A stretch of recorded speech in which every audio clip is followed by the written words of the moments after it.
అయిపోయింది. ఇప్పటికే అన్ని పార్టీలు బీజేపీ నుంచి సీఎం పోయిండు, వచ్చిండు, గంట సేపట్ల జితేందర్ రెడ్డికి అక్కడ ఏంది అధికార ప్రతినిధి బీజేపీ ప్రాథమిక సభ్యత్వానికి రాజీనామా, ప్రభుత్వ సలహాదారు ఢిల్లీలో తెలంగాణ ప్రభుత్వ ప్రత్యేక ప్రతినిధిగా జితేందర్ రెడ్డి. రేవంత్ రెడ్డి గారు ఇది న్యాయమా? కేసీఆర్ సలహాదారులను పెట్టుకుంటే ఎన్ని విమర్శలు చేసిరు మీరు? కేసీఆర్ సలహాదారులను పెట్టుకుంటే ఎన్ని విమర్శలు చేసిరు? సలహాదారులు అవసరమా పరిపాలనలో అన్నటువంటి వ్యక్తులు మీరు. మళ్ళీ మీరే గింతమంది సలహాదారులను పెట్టుకొని ఢిల్లీలో ప్రత్యేక ప్రతినిధులను పెట్టుకొని ఏంటి ఇదంతా? ఏ విమర్శలు అయితే కేసీఆర్ని చేసిర్రో అవే తప్పులు రేవంత్ రెడ్డి చేస్తున్నట్టుగా అనిపిస్తుంది. సలహాదారులను పెట్టుకొని ఢిల్లీలో చేసుకొని ఏమవసరం? మీరు పెట్టుకుంటే దానికి క్షమాపణలు చెప్పాల్సి వస్తుంది కదా. మరి విమర్శ చేసినప్పుడు గతంలో కేసీఆర్ పెట్టుకున్నటువంటి తప్పులు అన్నారు. సలహాదారులను పెట్టుకుంటే తప్పు, ఢిల్లీలో ప్రత్యేక ప్రతినిధులను పెట్టుకుంటే తప్పు, ప్రభుత్వ సొమ్ము వృధా అవుతున్నది, ఎందుకు వాళ్ళనంతా మేపుతున్నారు అనేటువంటి మాటలు మాట్లాడినటువంటి ఇప్పటి ముఖ్యమంత్రి అప్పటి పిసిసి అధ్యక్షుడు రేవంత్ రెడ్డి గారు ఇదే విషయం కేసీఆర్ గారు చేసిరు కదా. మరి వాళ్లకు మీకు తేడా ఏమున్నది? విమర్శలు చేసిర్రు. సేమ్ ఇట్లనే కాళేశ్వరం అవినీతి విషయంలో సిబిఐ దర్యాప్తు చేయాలని ప్రతిపక్షంలో ఉన్నప్పుడు డిమాండ్ చేసి మీ చేతిలో అధికారంలోకి రాగానే దాన్ని పక్కకు పెట్టినటువంటి వ్యవహారం. ఇవాళ కేసీఆర్ చేసినటువంటి తప్పులు సలహాదారులను ఎట్లా పెట్టుకుంటారు? కేంద్రంలో రాష్ట్రంలో ముఖ్యమంత్రి పరిపాలన సాధ్యం కాదా? ఢిల్లీలో ప్రత్యేక ప్రతినిధులు ఎందుకు? ఇవన్నీ మాట్లాడి వాళ్ళ సలహాదారులను పెట్టుకున్నదే రేవంత్ రెడ్డి గారు.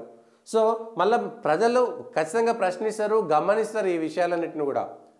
కేసీఆర్కు వ్యతిరేకంగా రేవంత్ రెడ్డి గారు ఏ అంశాలను మాట్లాడారు, ఆ అంశాలన్నీ మళ్ళీ ఇవాళ ప్రజల్లోకి వెళ్తాయి. ప్రజలు అంత తక్కువ ఏమి ఆలోచించరు. ప్రతి అంశాన్ని సృష్టించి వాళ్ళు ఖచ్చితంగా చేస్తారు దానికి సంబంధించినటువంటి అంశం. సో మొత్తానికైతే టీఆర్ఎస్ పార్టీ కాలైపోతుంది. బీజేపీలో అసంతృప్తులను కూడా వీళ్ళిటి పోతురు, అక్కడ ఉన్నటువంటి అసంతృప్తులు బీజేపీలోకి వస్తారు. దీనికి సంబంధించి 5 ఏళ్లలో 2 పార్టీలు 3 పార్టీలు మారాడు. టీఆర్ఎస్ నుంచి బీజేపీకి వచ్చిండు, కేసీఆర్ని తిట్టి, బీజేపీని తిట్టి కాంగ్రెస్కి వెళ్ళిపోయాడు. జితేందర్ రెడ్డి గారు చేసినటువంటిది. మిథున్ రెడ్డి ఎమ్మెల్యేగా పోటీ చేసి ఇదే జితేందర్ రెడ్డి గారు మిథున్ రెడ్డి ఎమ్మెల్యేగా పోటీ చేస్తే భారతీయ జనతా పార్టీ అభ్యర్థిగా అక్కడ ఉన్నటువంటి శ్రీనివాస్ గౌడ్ ఓడాలంటే, ఎన్ఎం శ్రీనివాసరెడ్డి గెలవాలంటే మేము ప్రచారం చేయకూడదని భారతీయ జనతా పార్టీ టికెట్ తీసుకొని అక్కడ ప్రచారం చేయకుండా పక్కకున్నటువంటి వ్యక్తులు ఉన్నారంటే జితేందర్ రెడ్డి గారు.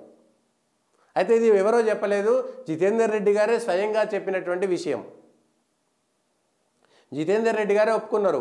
శ్రీనివాస్ గౌడ్ మీద మా రెడ్లు కోమట్లు అక్కడ ఉన్నటువంటి వాళ్ళు వ్యాపారస్తులు అంతా వచ్చి శ్రీనివాస్ గౌడ్ను ఓడించాలంటే మీరంతా శ్రీనివాస్ గౌడ్ను ఓడించాలంటే మీరు పక్కకు పోవాలి, ఇటు కాంగ్రెస్ భారతీయ జనతా పార్టీ ఓట్లు చీల్చుకుంటే మళ్ళా శ్రీనివాస్ గౌడ్ గెలిచేటువంటి ప్రమాదం ఉందని అక్కడ ఉన్నటువంటి పురప్రముఖులంతా వచ్చిర్రు కాబట్టి మేము ఇదంతా చేస్తున్నాం. కాబట్టి భారతీయ జనతా పార్టీ అభ్యర్థిగా ఉండి ప్రచారం చేయకపోతే కూడా 20,000 ఓట్లు వచ్చినాయి, అది వేరే అంశం. మళ్ళా ప్రచారం నుంచి పక్కకు వేరు కేవలం శ్రీనివాస్ గౌడ్ను ఓడగొట్టడం కోసం.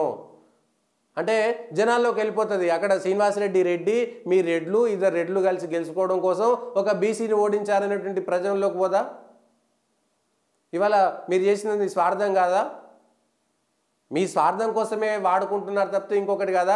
ఇట్లాంటి వాళ్ళని పట్టుకొని భారతీయ జనతా పార్టీకి సంబంధించినటువంటి అంశంలో కీలకమైనటువంటి పదవులు అనుభవించి మళ్ళీ ఇదే జితేందర్ రెడ్డి గారు దుబ్బాక ఉప ఎన్నికల్లో దుబ్బాకలో రఘునందన్ రావుకు ఇన్ఛార్జిగా ఉండి అక్కడ ఉన్నటువంటి ఎన్నికల్లో మొన్న మెదక్ ఎన్నికలకు సంబంధించి మెదక్ అభ్యర్థికి సంబంధించినటువంటి అంశంలో కూడా మెదక్ అభ్యర్థి ఎంపిక విషయంలో పార్లమెంటరీ బోర్డు మీటింగ్ జరుగుతుంటే మెదక్ అభ్యర్థిగా రఘునందన్ రావు ఉండొద్దు, మెదక్ అనేటువంటిది రెడ్ల సీటు, వెల్మలకు ఎట్లు ఇస్తారనేటువంటి ప్రపోజల్ పెట్టింది కూడా ఇదే జితేందర్ రెడ్డి గారు.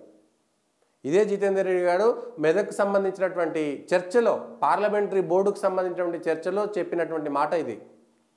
మెదక్లో రఘునందన్ రావుకు టికెట్ ఇవ్వద్దు, అక్కడ రెడ్లకు టికెట్ ఇవ్వాలి, వెల్మలకు టికెట్ ఇవ్వద్దు అనేటువంటి మాట చెప్పినటువంటి వ్యక్తి ఎవరు ఉన్నారంటే అది జితేందర్ రెడ్డి గారు. మళ్ళీ వెంటనే మాట మార్చి మళ్ళీ ఈయనను తీసుకుపోయి వీళ్ళంతా భారతీయ జనతా పార్టీ బీజేపీ నాయకులకు డాష్ డాష్ డాష్ ఏమైనా ఉంటే ఇట్లాంటి నాయకులకు ఎట్లాంటి పదవులు ఇవ్వకూడదు అనేటువంటి విషయం చూసుకోవాలి.